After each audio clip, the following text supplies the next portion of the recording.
The art of saying no, Stoic boundaries without guilt stoicism. Every yes you owe to someone else is a no you steal from yourself. Think about that for a moment.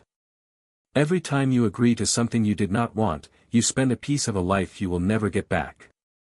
And yet you keep saying yes, don't you? You say it to keep the peace, to seem kind, to avoid the flicker of disappointment on another face. What if the discomfort of saying no is smaller than the slow cost of never saying it at all? The Stoics understood something we forget. Your time and your attention are finite.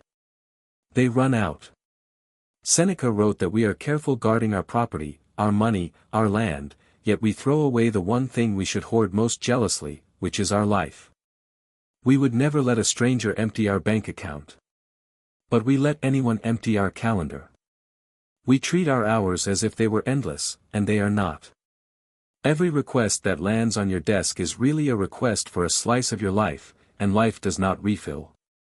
When you understand this, saying no stops feeling rude.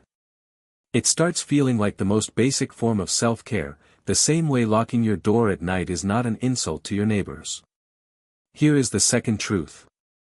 You cannot control how others react. You can only control your own honesty. When you say no, another person may be annoyed, hurt, or cold. That belongs to them. Your task is to speak plainly and kindly, not to manage every feeling in the room. The moment you make yourself responsible for other people's emotions, you have handed away your ruling faculty, the part of you that decides. That is what people-pleasing really is. It is outsourcing your own judgment to whoever asks loudest. So let us walk through the principles that let you say no without the guilt that usually follows. The first principle. Know your values, so that no becomes obvious. Most people struggle to refuse because they have never decided what they are protecting. When your priorities are vague, every request looks equally urgent. But when you know that your evenings belong to your family, or that mornings are for the work that matters, the answer arrives on its own. A colleague asks you to take on a project that would swallow your weekends. If you have already decided that your health and your relationships come first, you do not have to agonize. The choice was made long before the question came. Clarity upstream saves you from conflict downstream. Marcus Aurelius reminded himself each morning what he was for. You can do the same. Write down the 3 or 4 things that genuinely matter to you, and keep them somewhere you can see them. Then 100 small requests sort themselves without a struggle. Decide your values in calm, and the hard moments answer themselves. The second principle. A clear no is kinder than a resentful yes. We imagine that agreeing is the generous thing. But think about the yes you give while gritting your teeth. You show up late in spirit, you cut corners, you carry quiet anger that leaks into everything. The friend who asked for a favor senses it. The resentment poisons the very relationship you were trying to protect. A Stoic values honesty because pretending helps no one. When you decline cleanly, the other person can make other plans. When you agree falsely, you trap them in your dishonesty. If a relative asks you to host an event you cannot manage, a warm and firm no serves them far better than a bitter yes you will punish them for later. Think of the last time you said yes to a favor you dreaded. Did you give your best, or did you do the bare minimum while counting the minutes until it ended? Honesty is not the cold option. It is the respectful one, because it treats the other person as an adult who can handle the truth. The third principle. You are not responsible for another person's disappointment. This is the hardest one to swallow. When you refuse, someone may feel let down, and your instinct screams that you have done wrong. But disappointment is their response to not getting what they wanted. It is not proof of your failure. Epictetus taught that some things are up to us and some are not. Your choices are yours. Other people's reactions are theirs.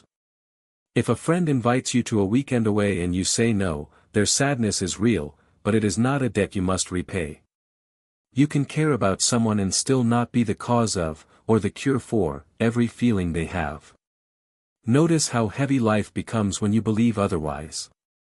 If you are on the hook for everyone's mood, you can never rest, because there is always someone, somewhere, who wanted more from you. Set that impossible burden down. Their disappointment is information about their wishes, not a verdict on your worth. The fourth principle. Boundaries protect virtue, not ego. There is a difference between drawing a line to guard your character and drawing one to feed your pride. A boundary is not about winning or looking tough. It is about staying the kind of person you want to be. When you take on too much, you become irritable, dishonest, and thin. You cannot be patient with your children when you are drained by strangers. So the no you give at work is not selfishness. It is what lets you have something left to give where it truly counts. Ask yourself, does this line protect my ability to act well, or does it just protect my image? The first is stoic. The second is vanity in disguise. The fifth principle. Say it simply, once, without a lecture. When we feel guilty, we over-explain. We pile on reasons, apologies, and elaborate excuses, hoping the mountain of words will earn forgiveness. It does the opposite. It signals that we do not believe we have the right to refuse, and it invites negotiation. A Stoic speaks plainly. No, I can't take that on right now. That is a full sentence. You do not owe a documentary about your reasons. If a coworker pushes for the story behind your no, you can simply repeat it, calm and unbothered. The person who explains too much is still asking permission. The person who states their answer once has already given it. The sixth principle. Guilt is a feeling, not a command. When you set a boundary, guilt often shows up like a bill demanding payment. But a feeling is not an order. The Stoics drew a sharp line between the first sting of an emotion and your decision about what to do with it. You will feel the guilt. You do not have to obey it. Notice it, name it, and let it sit there without rushing to undo your no. A mother who finally declines her adult child's constant last-minute demands will feel guilt at first. That guilt is a habit, not a truth. It was trained into you by years of being praised for compliance and scolded for refusal. Sit with it, and watch it lose its grip. What felt like betrayal reveals itself as simple self-respect. The seventh principle. Expect pushback, and stay calm. People who benefited from your endless yes will not celebrate your new no. Some will test the line. Some will sulk, argue, or call you selfish. This is normal, and it is not a sign you are wrong. It is a sign the boundary was needed. The Stoic prepares for this in advance, the way a sailor expects rough water. If you know the pushback is coming, it cannot knock you over. When a friend reacts badly to your first refusal, you do not have to argue or defend. You stay steady, kind, and unmoved.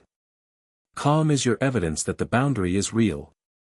So here is what all of this comes down to. Saying no is not a rejection of other people. It is a loyalty to your own life, the finite and precious thing Seneca begged us not to squander.